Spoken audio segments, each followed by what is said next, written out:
the credit side, the trade line, all that trade line does is just gives you credibility on the credit side. You don't Yeah, have that's access cool. to their money because you don't have, technically, technically, you are authorized user on that credit card, technically, right?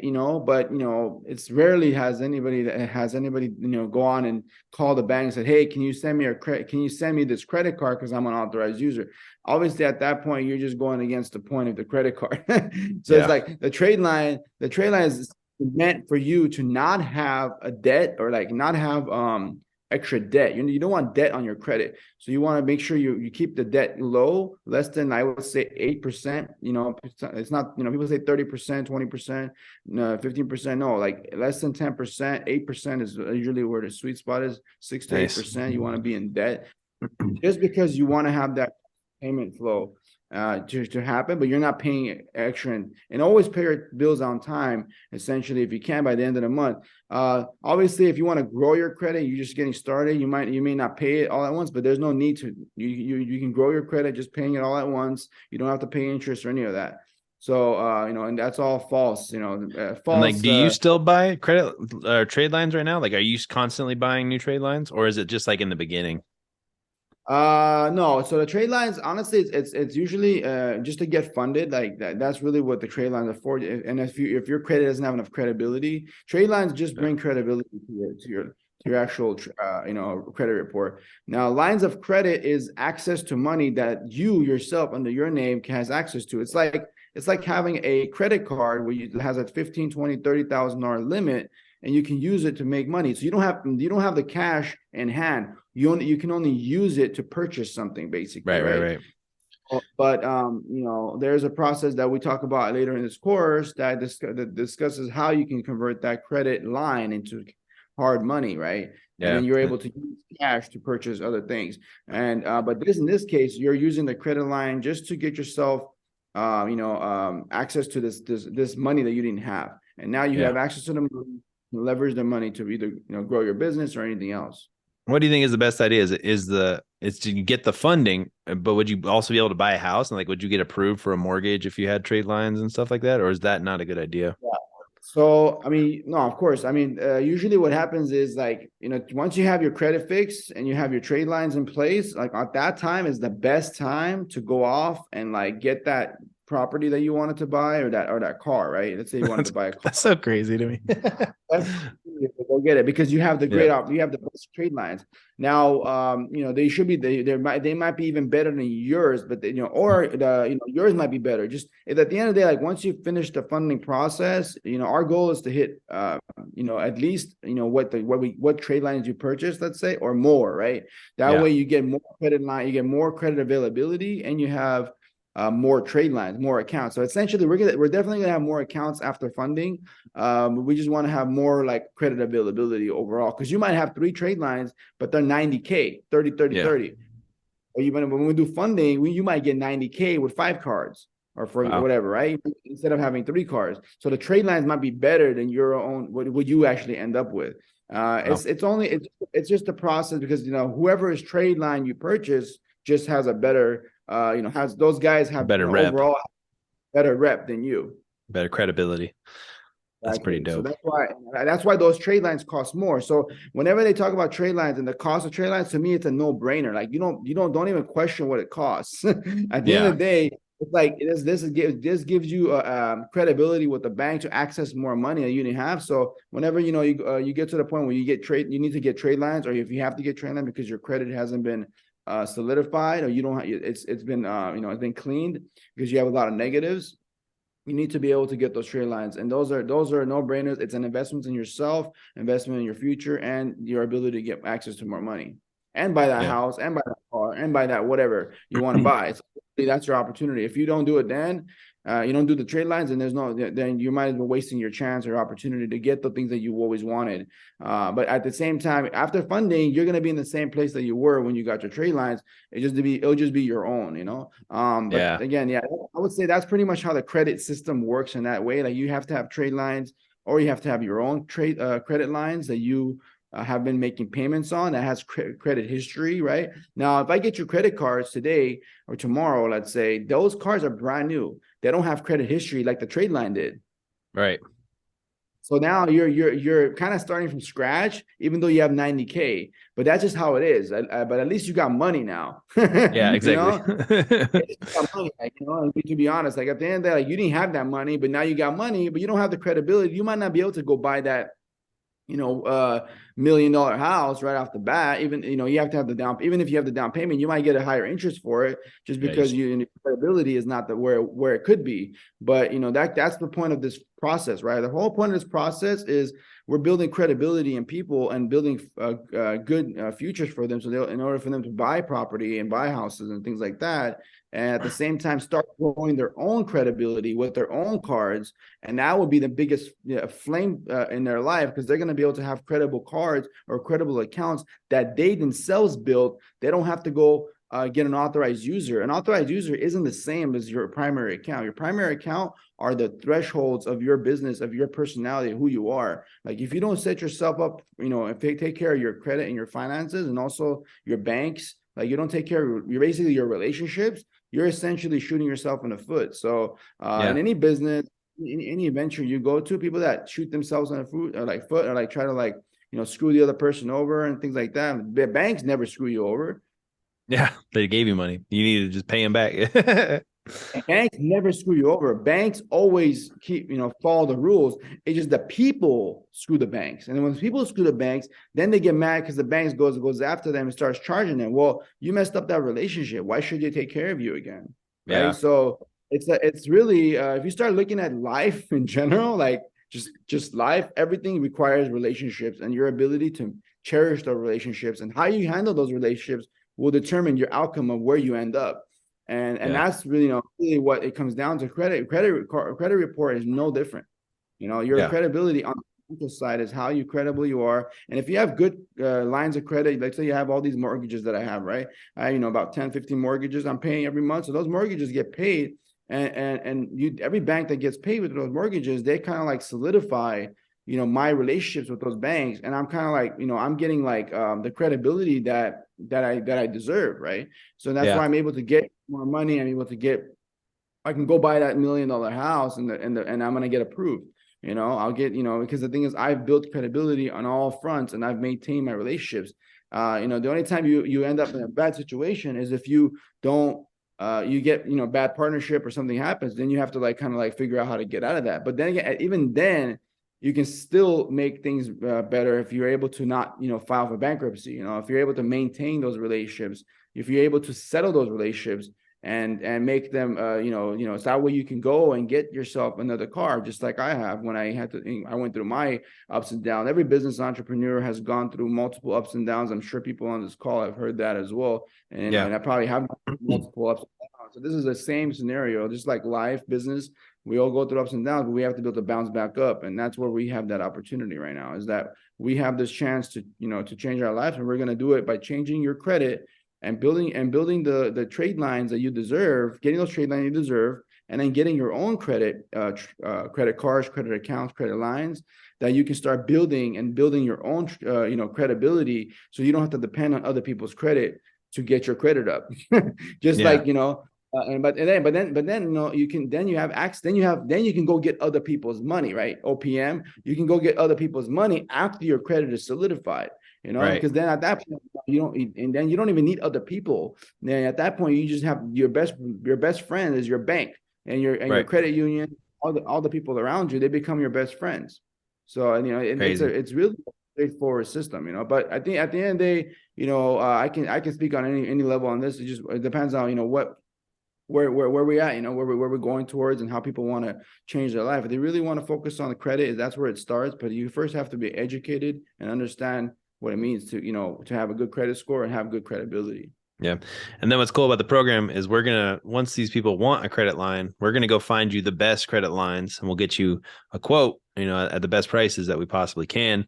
And then basically we're going to go go from there. And you say like 3 to 5 is good enough. Is there any reason, like, what if you just got 10? Like, does it matter? Is there a time where it like doesn't do anything? It's like depreciating value. Yeah. Yeah. You know, you can get 3 trade lines, it's going to be beneficial, but if you get 5, it can be a little more beneficial. But like, I always found 3 to 5 to be the sweet time, you know, sweet spot kind of thing. Like, you know, if you want to go beyond 5, go 7 or 8, you know, it won't hurt, but it's not, is it really going to help your credit that much more? You know, the credit score is only a certain, you know, it has only certain credit, you know, points you can Yeah. get. Like, you can get so much credibility. You know, you can't Yeah. just, you know, super credible. Like, it's the most Superman of like credit, right? But like having, you know, it doesn't look good, okay? You Yeah. know, it doesn't look good to have too many authorized users, because then the banks know what you're doing, basically. You know, they know what you're doing. They know this. Oh, The yeah. banks know this is not a new game. This has been around for decades. This Right. game has been around for decades. People, banks, and everybody else that knows how this game works and how the system is being used in order to you know, maximize business deals. This is how deals get done. You know, Hmm. you have, I go out, I get sit on a table and I want to buy a property. I sit down with Robert. People start saying, "Oh, shoot, he's with Robert. We can trust him." Yeah. But if I'm coming alone, I'm like, "Oh, hey, you know, I'm Gino and I want to buy this house, and I got like I've never done a flip in my life, or I haven't done anything." Yeah. And They'll just like, laugh at you. They don't care. So this is like a way to get around that, right? That's fucking it's cool. it's like relationships. It's like it's Yeah. like it's coming into the table. It's coming into the credit, talking to the credit bureaus, getting their support, getting the bank support, and having a partner, which is an authorized user in this case, coming into a business deal with you to get that credit card, to get that loan. Same thing in this situation that we talk about, where, you know, if you get 3 to 5 trade lines, it's not as obvious that you're just trying to like use the system. You know, people don't like the system to be abused, basically. You know, it's not a, Yeah. you know, if you're trying to abuse the system, it's going to be very obvious. You're not going to be, you know, any better off than if you had 1 or 2 trade lines. So you might actually hurt yourself by doing that. So essentially, you gotta play ball and fall by the Play the rules, game. and exactly, and you have to be on that same page. 3 to 5 trade lines, I think, is perfect. Cool. Well, I think we nailed that. Yeah. You So yeah, want, they yeah. just got the trade lines. They've gotten like 3 to 5 of them. Now what do we do? So they got trade lines. So now after they get the trade lines, then we basically go into the process of you know, waiting for the trade lines to actually report on their credit report. Yeah, Takes, you that's know, what about I forgot about that. I saw that. So like that happens like once a month, right? yeah, every well, trade lines, they report within 1 or 2 weeks, depends on the, you know, what trade line you buy. So it could be 1 or 2 weeks. Once they report on the credit report, then we're able to go ahead and move forward on the funding side, and we start to fix their fix their not fix, but like start on their funding application, basically. If they Yeah. have any inquiries, you know, before we start any application, we go through a process of, you know, we call it a week's 5 days, basically. In 1 week, we can get you, if not 100% funded, at least 80 to 90%, depending on how the client, you know, how well the client is, you know, credible. Yeah. You know, how credible the client. So if the client is very credible, we can maybe do it in 1 week and get all the applications done. But usually, you know, we do about a 2 week process. We go with the, you know, Monday we fund, and Tuesday we'll clean up inquiries, and then we'll go forward by funding every other day and making sure that the client gets the maximum, the most, you know, credible possible way to get that approved. Because if the customer in this case is a client and the bank is looking at their credit report, they don't like a customer that's shopping around too much. And when a customer is shopping around too much, then if they got approved for an account, then they're less likely to get the next account, because the bank Yeah. is going to say, he just got 20K, why is he getting another 20? Why are we going to give him another 20K? So it's just, you know, then your utilization goes up and their risk goes up. They don't want to, and their risk, they have their own calculations based on what their risk is, and then whether they want to lend to you or not, or give Yeah. you a line of credit.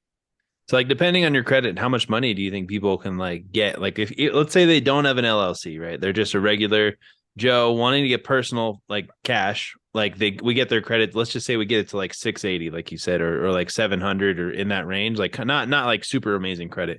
How much do you think people can get, and like what does that look like? I mean, look, it's really, honestly, like anybody can get, you know, 50 to 100 grand, like no, almost like hands down, no problem. Because those are like, I'm talking about personal and business. 50 to 100 grand is very, very reasonable to anybody that has a 700, score, for example.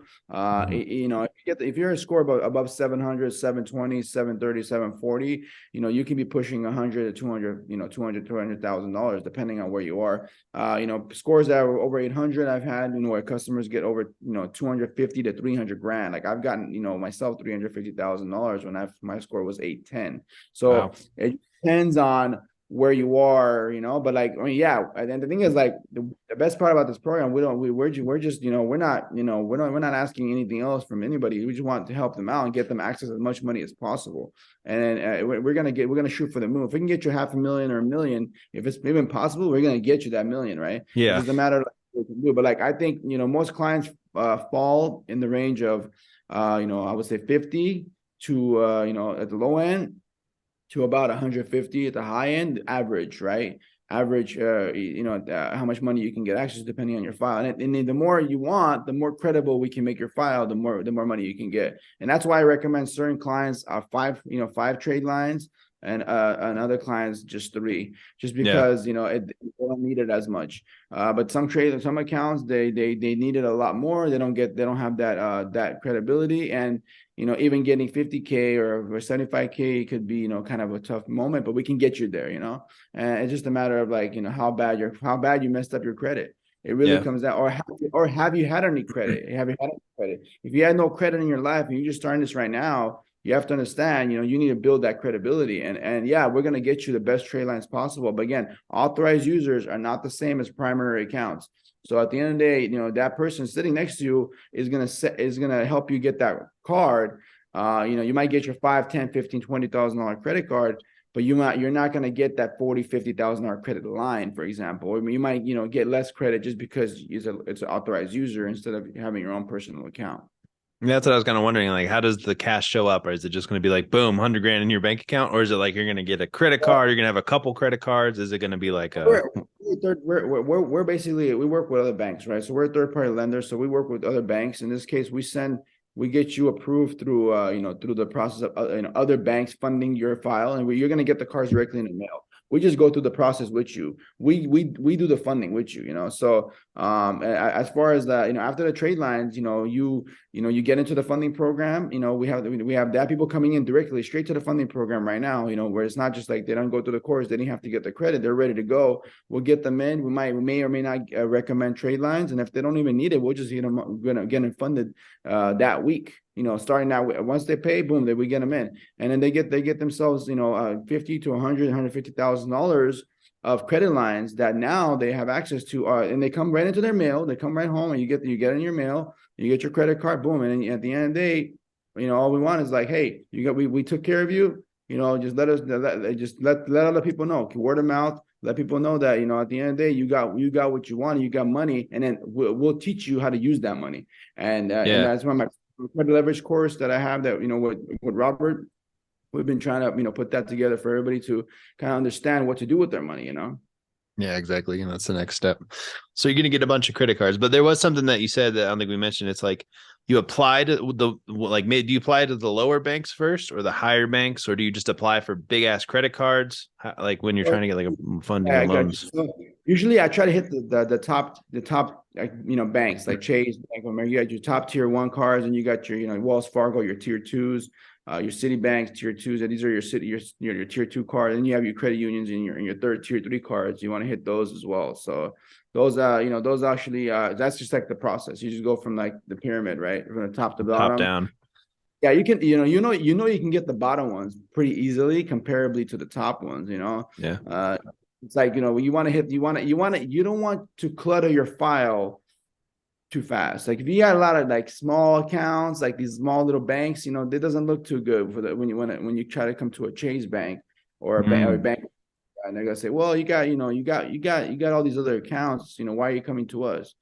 Do you need a reason to get the funding? Do you tell these people like, don't need a got reason. glaucoma. You got to go Yeah. help my grandma. Like, You you just have to have you if you have a bank there, funding is a process, and that process requires you to understand, the bureaus, understand how the banks operate, and where and what they look for in a credit file and things like that. Like, you have to understand what the banks are looking for, and then that way the banks, when they talk to you and they see your credit file and they say, oh, this individual has had an account with us before. How did he do before? And then look at that. If you never had an account with them before, they're gonna be like, oh, we never had an account.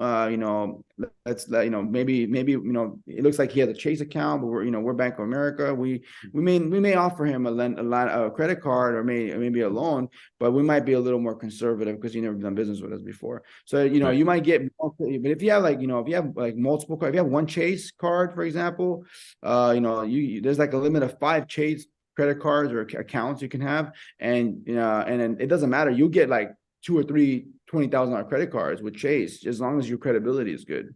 Nice. And then you move to another bank, and like, are we like, we apply Yeah, here, right? And then we remove that inquiry, and then we apply again. Is that kind of how you do it? yeah. When we do the funding side, we basically, when everybody's ready to get funded, they go through the process of removing those specific inquiries. Because if you got an account that you did declined, okay, there's no need for that account to be visible in your credit report, because it's a negative. It's oh, Yeah. you got denied. Oh, well, why should we give you got denied at Chase? Why should we give you credit here at Bank of America? Well, Right. that's the reason you remove that inquiry, but you cannot remove, or you should not remove, I should say.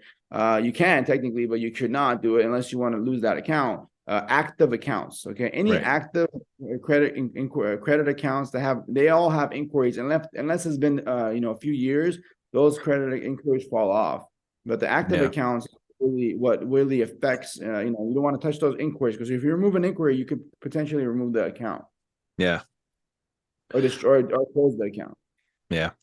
So then You're, you're now, you're basically fighting that account. You're not trying. Whenever you remove an inquiry, you're just saying, well, I never applied for that card, and I didn't, and you want to remove that, because if it's there and you got declined, yeah, it's going to affect your ability to kick fund. But our goal is to get you maximum funding, and the process is, you can do it. You can try to do it yourself, but trust me, it's not that it's hard. It's just that you gotta hit the bank specific way, because each bureau, or excuse me, each bank pulls from different bureaus, and that's where it gets complicated. And that's why, like, well, you can't get maximum funding if you don't understand the banking system and what they use. that's gangster. I think that's probably what we're going to want for most of our clients, is like, let's get maximum funding, right? So, Exactly.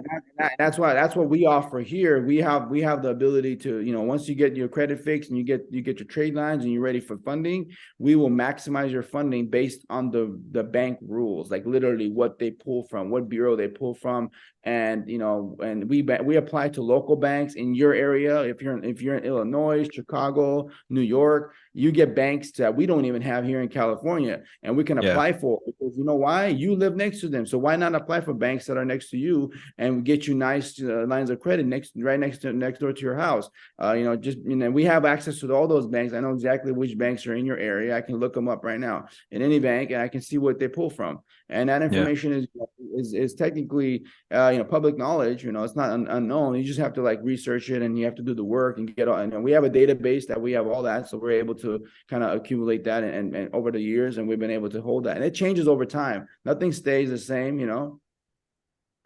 Well, that's fucking crazy. Any last thoughts on like that process of basically, like, you got trade lines now? They have 3 months, right, to like do this thing pretty much before the trade lines come off.